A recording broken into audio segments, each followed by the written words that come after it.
In this example, we are going to have a particle that is located at point C, which is the midpoint between A and B. A and B are located 0.2 meters apart from each other, so C is located at 0.1 meters away from A. And we're going to just choose to reference everything we do from A. So from A down is our positive direction, and A becomes our 0 point.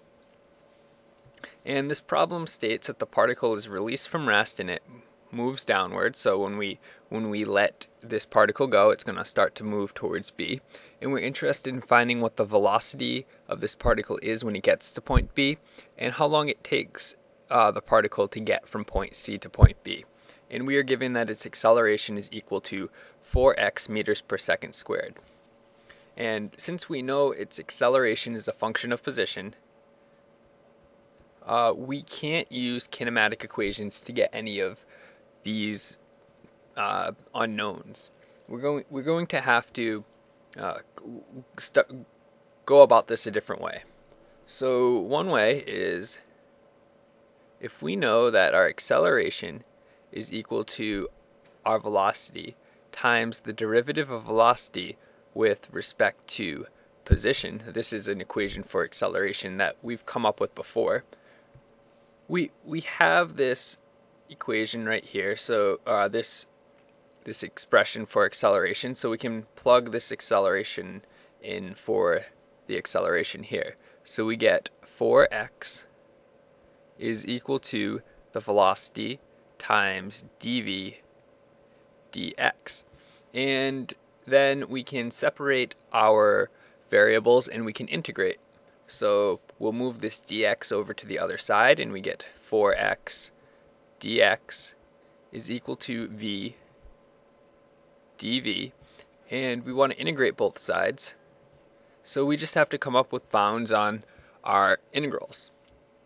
Well,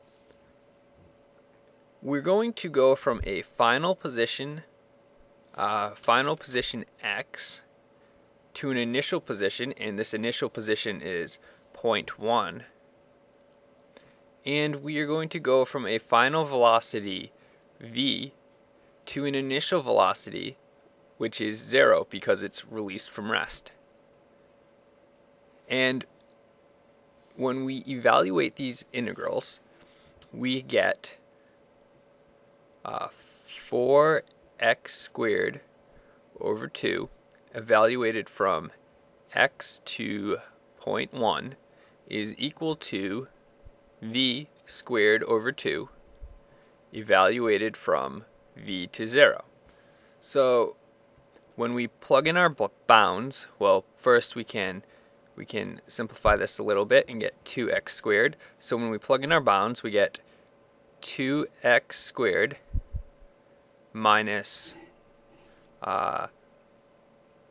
2 times 0.1 squared is equal to v squared over 2.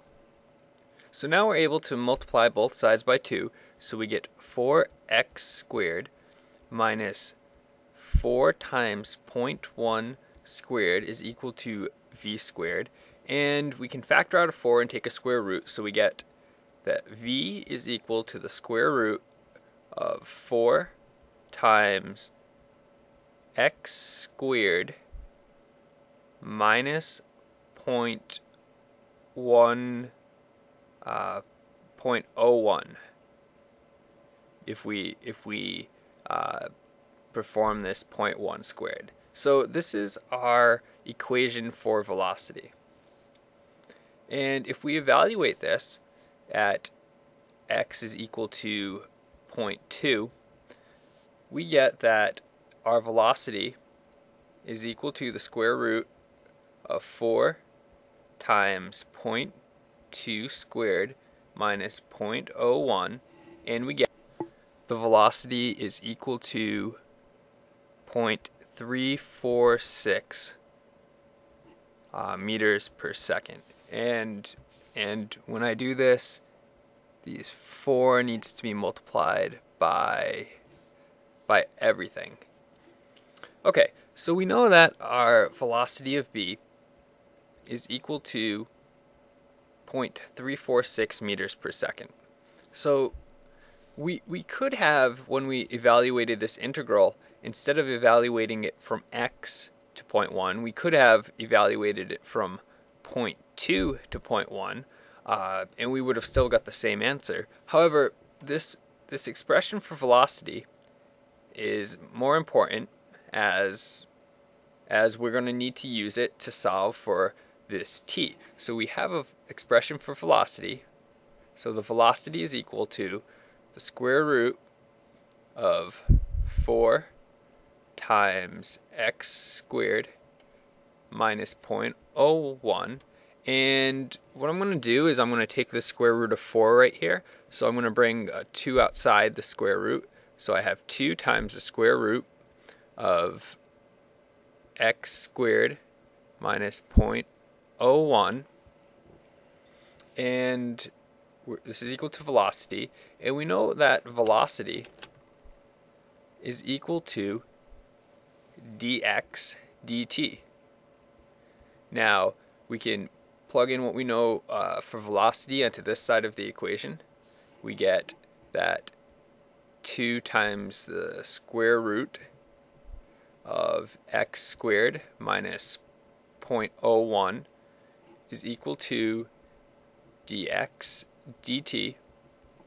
And if we separate our variables and we integrate, we get that dt is equal to dx divided by 2 times the square root of x squared minus 0.01, and we just want to evaluate this integral from a final time of t to 0 and from a final position of 0.2 to 0.1. And this time I am using both bounds on this integral because I'm not interested in obtaining an expression. So this integral is a little tougher. We can simplify it a little bit. So we have the integral from t to 0 dt is equal to the integral from 0.2 to 0.1. We can bring this 1/2 outside of the integral, and we have dx over the square root of x squared minus 0.01. And how I perform this integral is going to my back of a calculus book and looking at a table of integrals, and I found that the integral 1 over the square root of x squared minus a squared dx is equal to the natural log of x plus the square root of x squared minus a squared plus c. So we can use this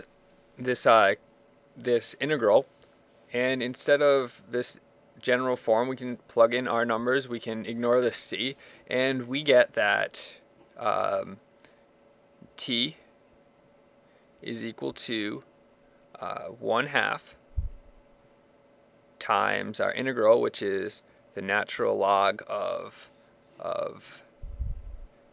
x plus the square root of x squared minus 0.01, and I'm saying that 0.01 is 0.1 squared is equal to 0.01, so our a would be 0.1 and it would be squared, which is why we can use 0.01. So we have the natural log of x plus the square root of x squared minus 0.01, and we want to evaluate this from 0.2 to 0.1.